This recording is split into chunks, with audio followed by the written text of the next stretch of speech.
Hello students, हम आगे का लेसन स्टार्ट करते हैं। हमने पिछले लेसन में स्टेट ऑफ मोशन पढ़ा और स्टेट ऑफ मोशन की कंडीशन पढ़ी, जिसमें हमने बताया था कि स्टेट ऑफ मोशन चाहे कोई ऑब्जेक्ट मोशन में हो, रेस्ट में हो, या फिर उसकी स्पीड चेंज हो रही हो या डायरेक्शन चेंज हो रही हो, सब जो है वो हम change in state of motion में इंक्लूड करते हैं। आगे बताया है कि कुछ ऐसे भी कंडीशंस हैं जिसके अंदर हम फोर्स अप्लाई करें और कोई भी चेंज ना हो। जैसे कि मान लो हम कोई बहुत ही भारी बॉक्स है, उसको हम मूव करवाने की कोशिश कर रहे हैं और वो मूव नहीं होता। इसी तरीके से हम जब किसी वॉल पर फोर्स एक्सर्ट करते हैं तो हम वॉल को पुश नहीं कर सकते। तो ऐसी भी कंडीशन होती हैं जब कई बार हम फोर्स अप्लाई करते हैं और कोई रिज़ल्ट नहीं रहता। आगे देखते हैं।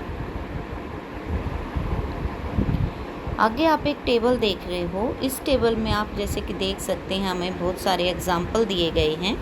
एग्जाम्पल में बताया गया है कि हमें कुछ कंडीशन दी गई हैं, सिचुएशन दी गई हैं जिसमें हम फोर्स अप्लाई कर रहे हैं और फिर हमें रिज़ल्ट बताना है। एक आपको करके बताया हुआ है। जैसे फर्स्ट एग्जाम्पल है, सिचुएशन है lump of dump on a plate. एक प्लेट पर गुथा हुआ आटा रखा है। हाउ टू अप्लाई फोर्स में है pressing it down with your hand. हमने हाथों से उसको दबा दिया तो इसका रिज़ल्ट रहेगा change in shape. Change in shape में यस आ जाएगा। इसी तरीके से आप बाकी एग्जाम्पल भी देख सकते हैं। इन सभी में चेंज इन शेप का ही एग्जाम्पल आएगा। जैसे कि सेकंड जो एग्जाम्पल है उसमें आप देख सकते हैं एक बाईसाइकिल का स्प्रिंग है। उस पर जब कोई व्यक्ति बैठता है तो स्प्रिंग का जो शेप जो है चेंज हो जाता है। थर्ड एग्जाम्पल में आपको बताया है कि एक नेल है जो कि फिक्स है वॉल में, उस पर रबर बैंड लगा हुआ है। जब हम रबर बैंड को खींचते हैं या फिर हम उस पर कोई लोड अप्लाई करते हैं तो change of the rubber band will be change, shape of the rubber band will be change. Next है ए प्लास्टिक और metal scale placed between two bricks. एक प्लास्टिक या मेटल का स्केल है, हमने दो ब्रिक्स के बीच में रखा हुआ है उसको, जैसे कि आप देख सकते हैं, और उस पर हमने कोई भारी वेट रख दिया तो change in shape of scale will be takes place. Next देखते हैं। ये जो सिचुएशंस हमने बताई, इन सब में हमें क्या कंक्लूजन निकला? सब में चेंज इन शेप है। हमें कुछ और एग्जांपल दिए जा रहे हैं। जैसे देखो, what happens when you apply a force on the inflated balloon by pressing it between your palms. एक बैलून को जब आप हवा से भरे हुए बैलून को जब आप हाथ से दबाते हैं तो क्या होता है? What happens to the shape of a ball of dough when it is rolled to make a chapati. जब हम किसी गुथे हुए आटे की बॉल को प्रेस करके चपाती बनाते हैं तो क्या होता है? What happens when you press A rubber ball placed on A table. Rubber ball की जो बॉल है, रबर की बॉल, उसको जो टेबल पर रखे हुए हम उसको प्रेस करते हैं तो क्या होता है? In all these examples you saw that the application of force on an object में चेंज इट्स शेप। सभी में हम देखते हैं कि ऑब्जेक्ट का शेप चेंज हो जाता है। तो यहाँ पर हमें कुछ एग्जाम्पल मिले हैं जिससे हम कह सकते हैं कि इफेक्ट ऑफ फोर्स ये होते हैं। फर्स्ट पॉइंट है may make an object move from rest. कोई भी ऑब्जेक्ट रेस्ट से मूव कर सकता है। दूसरा है मे change the speed of an object if it is in moving. अगर कोई ऑब्जेक्ट चल रहा है तो उसकी स्पीड चेंज हो सकती है। थर्ड पॉइंट है मे change the direction of motion of an object. कोई ऑब्जेक्ट जब चल रहा है तो उसकी डायरेक्शन चेंज हो सकती है। मे bring about the change in the shape of an object. किसी भी जो ऑब्जेक्ट है उसका शेप चेंज हो सकता है। ये सब पॉसिबल हो सकता है फोर्स से। फोर्थ पॉइंट का हमने काट दिया है। क्यों? इसका पॉइंट ये है मे काज सम और ऑल ऑफ दीज इफेक्ट्स। यानी कि जो ऊपर लिखे हुए पॉइंट्स हैं उन वे सारे हो सकते हैं या उनमें से कुछ हो सकते हैं। तो सेपरेटली इस पॉइंट की कोई वैल्यू नहीं है, इसलिए हमने ये हटा दिया। आगे देखो, it is important to remember that none of these actions can take place without the action of force. हम देख सकते हैं कि ऊपर जितनी भी सिचुएशन हमें बताई गई हैं, एक में भी ऐसा नहीं होता कि हम फोर्स अप्लाई ना करें और ये एक्शन हो जाए। इसलिए अपने आप कोई काम नहीं होता। जैसे कि an object can not move by itself, कोई भी ऑब्जेक्ट अपने आप चल नहीं सकता। ये अपने आप इसकी स्पीड चेंज नहीं हो सकती, अपने आप इसकी डायरेक्शन चेंज नहीं हो सकती और अपने आप किसी भी ऑब्जेक्ट का शेप चेंज नहीं हो सकता। उसके बाद कॉन्टैक्ट फोर्सेस, यानी कि कॉन्टैक्ट फोर्स क्या होते हैं उसके बारे में बताया है। सबसे पहले है मस्कुलर फोर्स। आपको यहाँ पर कुछ एग्जाम्पल दिए गए हैं जिसमें आपको मस्कुलर फोर्स अप्लाई करना है। जैसे आप देख सकते हैं, कैन यू पुश और lift a book lying on A table without touching it. क्या किसी टेबल पर रखी हुई बुक को आप अपने बिना पुश किए लिफ्ट किए उठा सकते हो। Can you lift a bucket of water without holding it. बिना पकड़े पानी की बाल्टी को उठा सकते हो। Generally to apply a force on an object your body has to be contact with the object. Generally होता ये है कि किसी भी ऑब्जेक्ट पर फोर्स लगाने के लिए हमें उसको टच करना पड़ता है। द कॉन्टैक्ट में also be with the help of stick और ए पीस ऑफ रोप। ये जो हम फोर्स लगा रहे हैं ये किसी स्टिक या रस्सी की मदद से भी लगाया जा सकता है। इसके अलावा कुछ और एग्जांपल दिए हैं। When we push an object like a school bag और lift a bucket of water, where does the force come from. जब हम किसी बैग को, स्कूल बैग को उठाते हैं या फिर पानी को कुएं से खींचते हैं तो फोर्स कहाँ लगता है। This force is caused by the action of muscles in our body. और ये फोर्स भी जो है मसल्स के कारण ही लगता है। तो इस तरह का जो फोर्स है उसको हम मस्कुलर फोर्स कहते हैं। The force resulting due through action of muscles is known as muscular force. आगे फिर बताया है कुछ हमारी बॉडी में भी फोर्स अप्लाई होते हैं, उसी का एग्जाम्पल देते हुए हमने बताया है कि क्लास 7th में आपने कुछ एग्जाम्पल पढ़े थे, वहाँ पर कौन सा फोर्स लग रहा है। For example, in the process of digestion the food gets pushed through the alimentary canal. कि एलिमेंट्री कैनाल में जो खाना अंदर की तरफ पुश होता है वो किस कारण होता है, तो क्या ये मस्कुलर फोर्स ही है। इसी तरीके से जब लंग्स एक्सपेंड होते हैं या कॉन्ट्रैक्ट होते हैं या फिर हम इनहेल या एक्सहेल करते हैं ब्रीदिंग के समय, तो वो मसल्स कहाँ से आता है, तो वो मसल्स जो फोर्स है वो मसल्स के कारण ही लगता है और वो मसल्स हमारी रिब्स से अटैच हुई मसल्स होती हैं। आगे कुछ एनिमल्स के फोर्स बताए गए हैं कि एनिमल्स भी अप्लाई करते हैं force. Animals also make use of muscular force to carry out their physical activities and their task. Animal like bullock, horse, donkeys and camels are used to perform various tasks for us।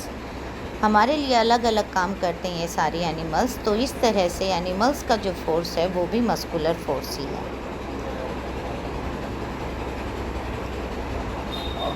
आगे फिर ये contact force का definition बताया है। क्योंकि ये force हम apply करते हैं कॉन्टैक्ट के कारण, तो इस फोर्स को हम कॉन्टैक्ट फोर्स कह सकते हैं। तो आप यहाँ से इसकी डेफिनेशन ले सकते हैं। Force can be applied only when it is contact with an object, it is also called a contact force. उसके बाद है फ्रिक्शन। कुछ एग्जाम्पल दिए हैं आपको, जैसे recall some of your experiences, a ball rolling along the ground gradually slows down and finally come to rest. Ground पर जो बॉल जाती है तो वो धीरे धीरे अपने आप रुक जाती है। When we stop pedaling a bicycle, it gradually slow down and finally come to stop। जब हम साइकिल पर पैडल मारना बंद कर देते हैं तो ये धीरे धीरे रुक जाती है। ए कार और scooter also come to rest once its engine is switched off. Car और स्कूटर को बिना ब्रेक अप्लाई किए उसका इंजन अगर ऑफ कर दिया जाता है तो वो भी रुक जाता है। Similarly a boat comes to rest if we stop rowing it. पानी पर चलती हुई बोट को अगर रोइंग बंद कर दिया जाए तो वो भी रुक जाती है। In all this situation no force appears to be acting on the objects. इन सभी सिचुएशन में हमने कोई भी फोर्स अप्लाई नहीं किया, फिर भी जो चीज़ें हैं वो धीरे धीरे रेस्ट में आ जाती हैं। What causes a change in this state of motion. ये जो change of state of motion हुआ ये कैसे हुआ। Could some force be acting on them, कोई फोर्स तो है जो उन पर काम कर रहा है। तो ये फोर्स जो है वो फ्रिक्शन है। The force responsible for changing the state of motion of object in all these example is the force of friction. It is the force of friction between the surface of the ball and the ground and that brings the moving ball to rest. Similarly, friction between water and the boat bring it to a stop once you stop rowing. तो ball और ground के बीच का जो friction है वो उसको रोक देता है। उसी तरीके से पानी और बोट के बीच का जो फ्रिक्शन है वो उसको रोक देता है। The force of friction always acts on all the moving object and its direction is always opposite to the direction of motion. जो फोर्स ऑफ फ्रिक्शन है वो हमेशा जो मूविंग ऑब्जेक्ट हैं उनके बीच में काम करता है और ये हमेशा जो ऑब्जेक्ट की मोशन होती है या मूविंग की डायरेक्शन होती है उसके अपोजिट डायरेक्शन में ही काम करता है। Since the force of friction arises due to contact between the surfaces, it is also an example of contact force, क्योंकि ये फोर्स भी किसी दो ऑब्जेक्ट के सरफेस के कांटेक्ट में आने से होता है, इसलिए ये भी कॉन्टैक्ट फोर्स का एग्जाम्पल है।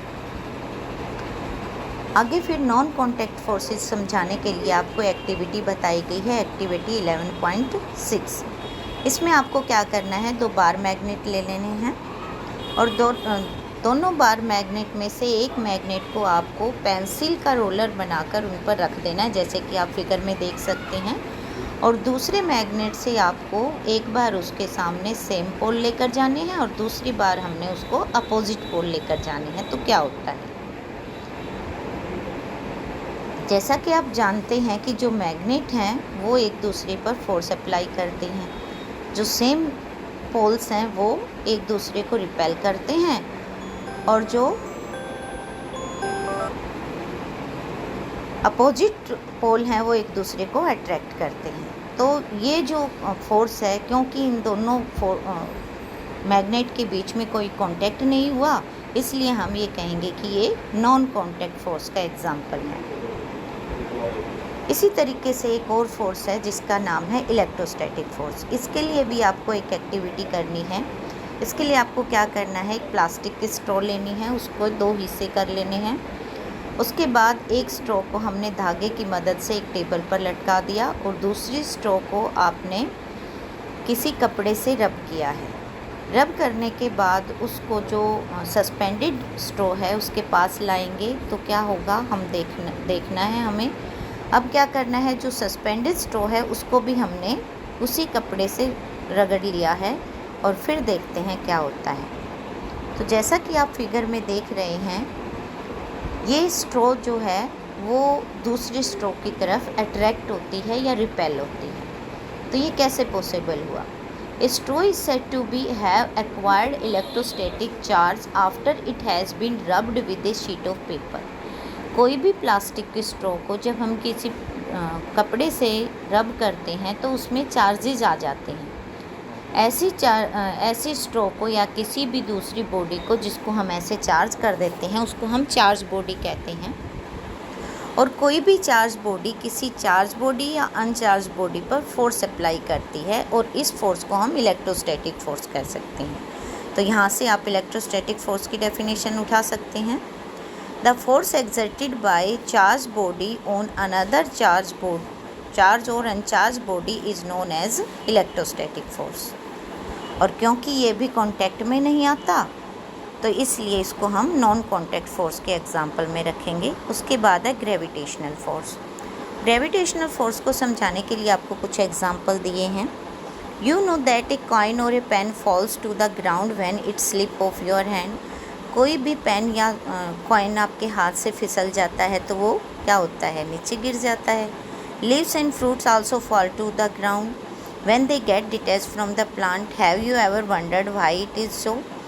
कोई भी फ्रूट या जो प्लांट्स है उससे जब पत्ते डिटैच होते हैं तो वो ज़मीन पर आकर ही गिरते हैं, तो ऐसा क्यों होता है?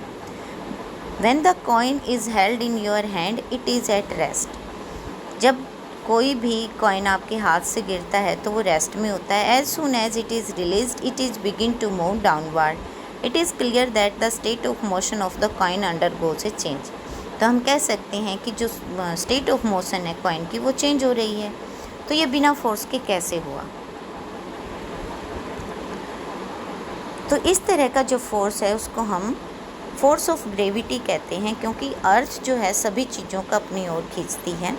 ऑब्जेक्ट और things fall towards the earth because it pulls them. This force is called the force of gravity और just gravity. This is attractive force.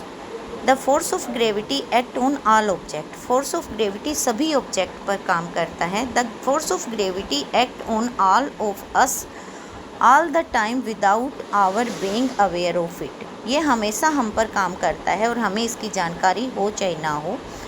आप एग्जाम्पल के लिए देख सकते हैं, water begins to flow towards the ground as soon as it open a tap. जैसे ही हम टैप खोलते हैं तो पानी ग्राउंड पर आकर गिरता है। Water in rivers flow downward due to the force of gravity.